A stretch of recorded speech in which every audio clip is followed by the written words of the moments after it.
Did you know that 2/3 of Americans aren't able to go to their own bank and get a personal loan due to their low credit score?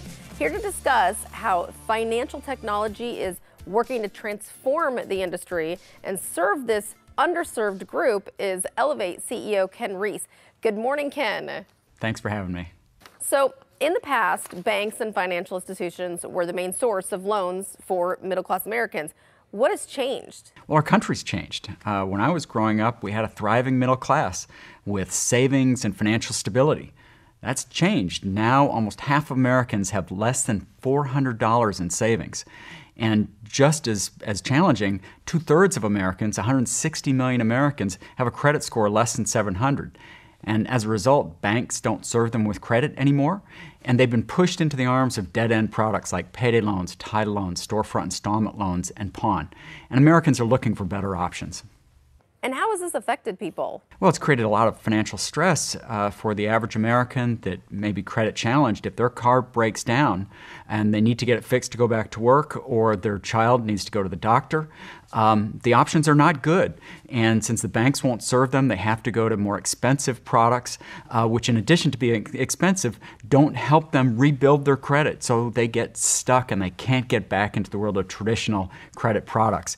So what can technology do to help with this problem? Well, just like so many other parts of the economy, technology is really disrupting some of these old businesses.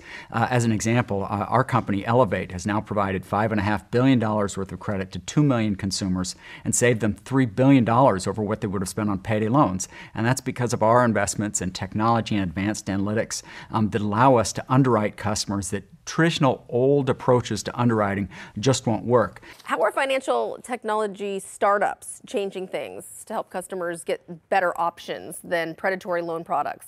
Yeah, it's by investing in technology and analytics. For instance, we spend $40 to $50 million a year on technology and advanced analytics that allows us to better underwrite, create better products, and pull customers away from those more predatory products. And in particular, as we can now start partnering with banks going forward.